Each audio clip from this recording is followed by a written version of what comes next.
हाय, मैं हूँ अमृता। मूवी की शुरुआत एक अबैंडन फैसिलिटी से होती है जहाँ पे किसी क्रीचर की गुर्राने की काफी जोर से आवाज आ रही थी और तभी हमें एक जख्मी औरत क्लोई और एक आदमी को एक डरावने क्रीचर से भागते हुए देखते हैं। क्लोई को सामने एक स्लाइडिंग डोर बंद होते हुए दिखाई देता है और तभी उस डोर के उस पार वो चली जाती है, लेकिन वो आदमी उस डोर को पार नहीं कर पाता और देखते ही देखते एक डरावने क्रीचर की आवाज आती है और उस आदमी को उस पार खींच लेती है और स्लाइडिंग डोर बंद हो जाता है। अब डरते हुए क्लोई एक कमांड रूम में आती है जहाँ पे वो किसी के लिए एक वीडियो मैसेज छोड़ती है और कहती है कि इस फैसिलिटी पर अटैक हुआ है जिससे जितने भी साइंटिस्ट थे वो मारे गए थे।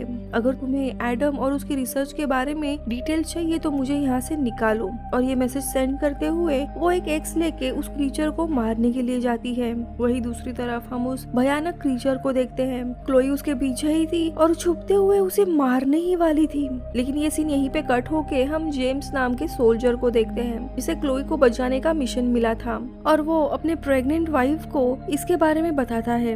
उसकी वाइफ काफी नाराज होती है क्योंकि जेम्स का प्रोफेशन काफी जोखिम से भरा था, लेकिन इस असाइनमेंट में काफी पैसे मिलने वाले थे और ये उसका आखिरी काम था। ये कहकर वो दोनों भी एक दूसरे से गुड बाय करते हैं और जेम्स अपने मिशन के लिए आगे बढ़ता है। उसकी टीम में और भी सोल्जर थे और फ्लाइट में वो इस पूरे केस का ब्रीफ देता है जहाँ पे वो बताता है कि ये लैब बोस्वानिया में है जहाँ पे इंसानों के डीएनए पर रिसर्च चल रही थी, लेकिन उन्हें 8 घंटे पहले ही एक साइंटिस्ट यानी क्लोई का स्ट्रेस कॉल रिसीव हुआ था। या कौन सा एक्सीडेंट हुआ ये इन्हें ठीक से पता नहीं है, लेकिन उन्हें क्लोई को बचाना है। इसी दरमियान बोस्वानिया के जो लोग हैं वो इस फैसिलिटी के खिलाफ थे, इसीलिए उन्होंने अपनी एक आर्मी बना ली है और वो इस लैब में घुसने का ट्राई कर रहे हैं ताकि वो इस पूरे लैब को बर्बाद कर सके। लेकिन पूरी लैब में अभी लॉकडाउन होने के कारण वो अंदर नहीं जा पाएंगे। रेचल यानी उनके टीम में से ही एक ऑफिसर बताती है कि लैब में जाने के लिए उसके टीम को एक सीक्रेट डोरवे मिला है जहाँ से हमें अंदर जाना है, साइंटिस्ट यानी क्लोई को बचाना है और दूसरे टनल से बाहर आना है ताकि जो लोकल आर्मी है उनके लोगों को कुछ भी पता नहीं चले। और 24 घंटों में एक हेलीकॉप्टर एक दूसरे लोकेशन पे होगा और हमें समय रहते ही क्लोई यानी उस साइंटिस्ट को लेकर उस हेलीकॉप्टर तक पहुँचना है। अगर हम वहाँ तक नहीं पहुँचे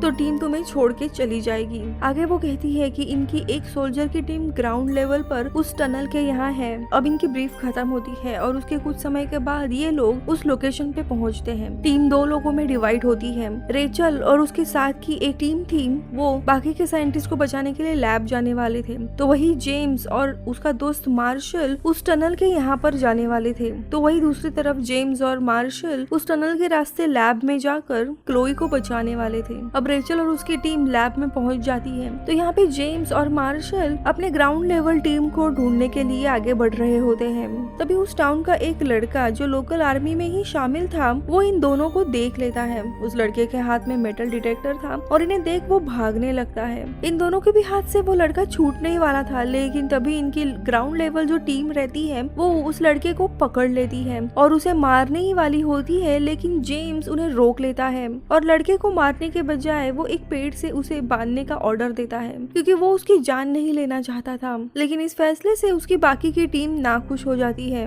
तो यहाँ पे हम रेचल की टीम को देखते हैं जो लैब में आ जाती है और ये लोग आगे बाकी के साइंटिस्ट और चीजों को देख ही रहे थे। तभी वहाँ पर उन्हें ज़ॉम्बी जैसा एक आदमी दिखाई देता है जो उन पर अचानक से हमला कर देता है, लेकिन वो उसे शूट कर देते हैं। यहाँ पर जेम्स की टीम आगे बढ़ रही होती है, लेकिन देखते ही देखते लोकल मिलिट्री इनके ऊपर अंधाधुंध फायरिंग कर देती है जिसमें इनके काफी सारे साथी जख्मी तो मारे जाते हैं। इनके साथ अब जेम्स और मार्शल के अलावा सिर्फ एक जख्मी गेब ही बच जाता है। गेब को काफी लगा हुआ था, इसीलिए वो भी एक जगह पे छुप जाता है। इनके फायरिंग के बीच में ही इन्हें वो लड़का दिखाई देता है और जेम्स को पता चल जाता है कि इसी लड़के ने लोकल आर्मी को बुलाया था, इसीलिए वो उस लड़के को मार देता है। ये देख वो आर्मी के लोग और भी भड़क जाते हैं और इनको ढूंढने के लिए काफी बड़े बड़े डॉग्स छोड़ देते हैं और डॉग के थ्रू इन्हें जख्मी गेब मिल जाता है और गेब को वो मिलिट्री अपना कैदी बना देती है। अब ये देख ना चाहते हुए भी जेम्स और मार्शल को वहाँ से आगे बढ़ना पड़ता है। उन्हें पता चलता है कि ये पूरा जंगल आर्मी से घिरा हुआ है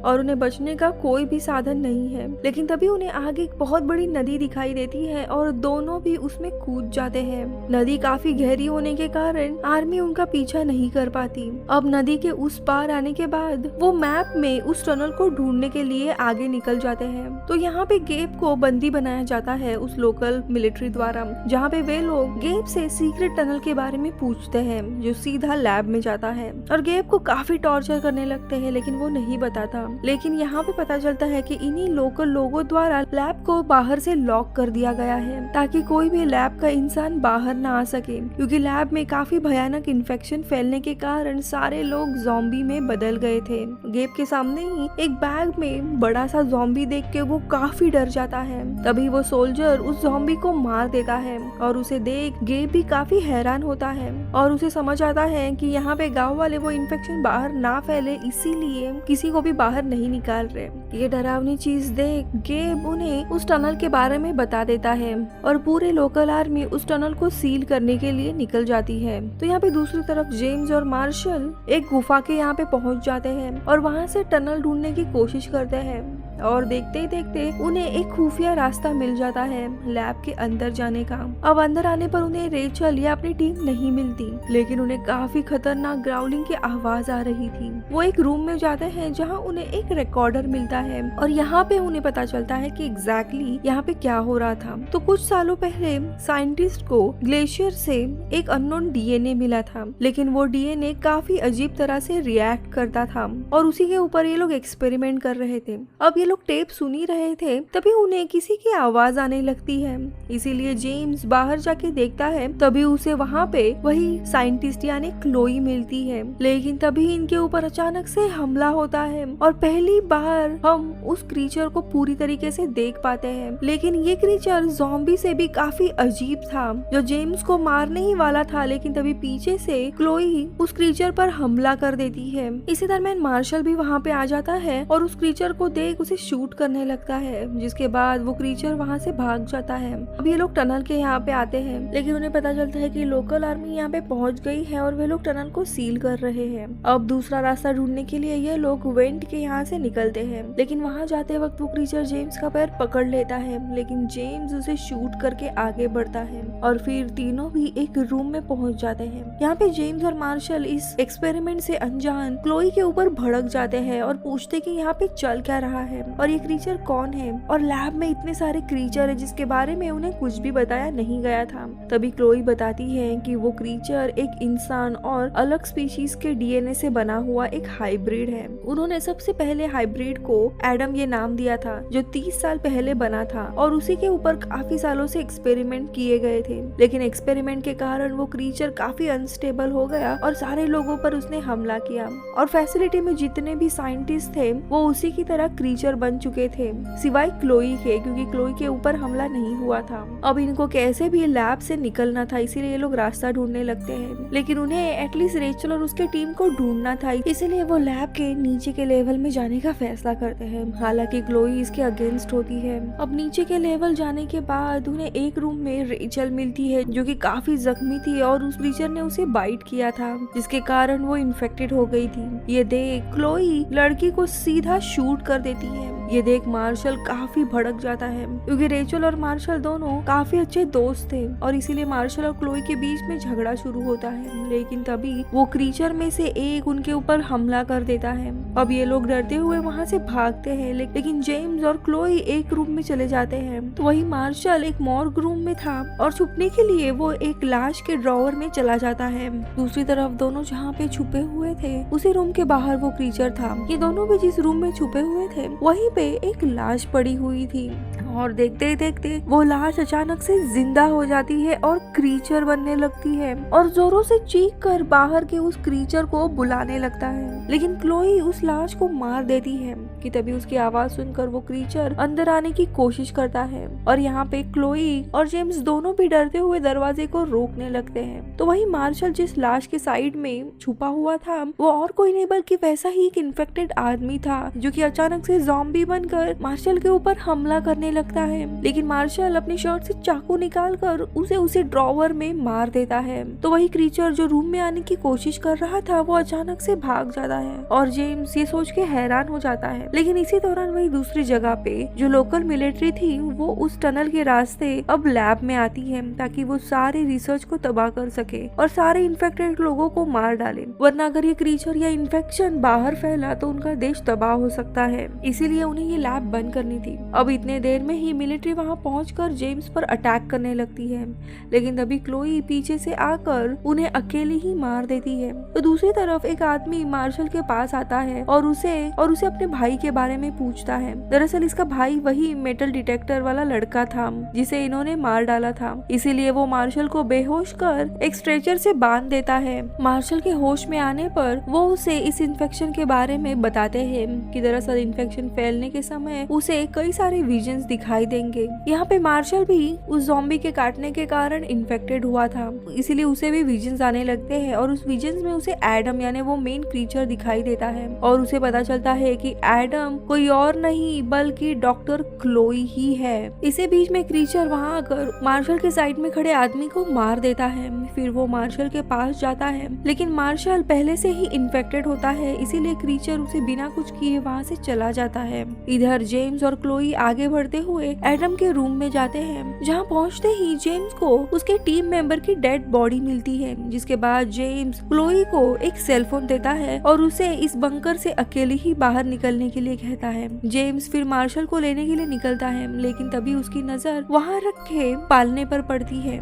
जिसके बाद वो क्लोई से दोबारा एडम के बारे में पूछता है और तभी क्लोई रिवील करती है कि एडम कोई और नहीं बल्कि वही है जिसे 30 साल पहले ग्लेशियर में मिले डीएनए के एक्सपेरिमेंट से बनाया गया था, जिसके कारण वो पिछले 30 सालों से इसी फैसिलिटी में कैद है और उस क्रीचर को क्रिएट करने के दौरान क्लोई का ब्लड यूज किया गया था और इसी वजह से उसने अब तक उसके ऊपर अटैक नहीं किया। ये सुनकर जेम्स को काफी गुस्सा आता है क्योंकि वो शुरू से ही उस लड़की की मदद कर रहा था और क्लोई के कारण ही पूरी लैब तबाह हो गई थी। जेम्स गुस्से में उसे पूछता है कि तुमने आखिरकार ऐसा क्यों किया। तब वो कहती है कि दरअसल वो प्रेग्नेंट है और अपने बेबी को यहाँ पे बॉर्न नहीं करना चाहती। ये दोनों भी बात कर ही रहे थे, तभी वहाँ पे वो मेन क्रीचर आ जाता है जो क्लोई के इशारे पर जेम्स को मारने लगता है। इधर मार्शल किसी तरह खुद को आजाद कर जेम्स के पास पहुंचता है। मार्शल फिर क्लोई को गन पॉइंट पे रखकर उस क्रीचर को जेम्स को छोड़ने के लिए बोलता है, जिसके बाद क्रीचर जेम्स को छोड़ मार्शल पे अटैक करने लगता है। तब जेम्स वहाँ पे पड़ी गन से उस क्रीचर को जलाकर मार देता है। वही दूसरी तरफ क्लोई मौके का फायदा उठाकर बंकर से बाहर आ जाती है। तभी वहाँ पे उसे ओलेग दिखाई देता है जिसे हमने मूवी के स्टार्टिंग में देखा था।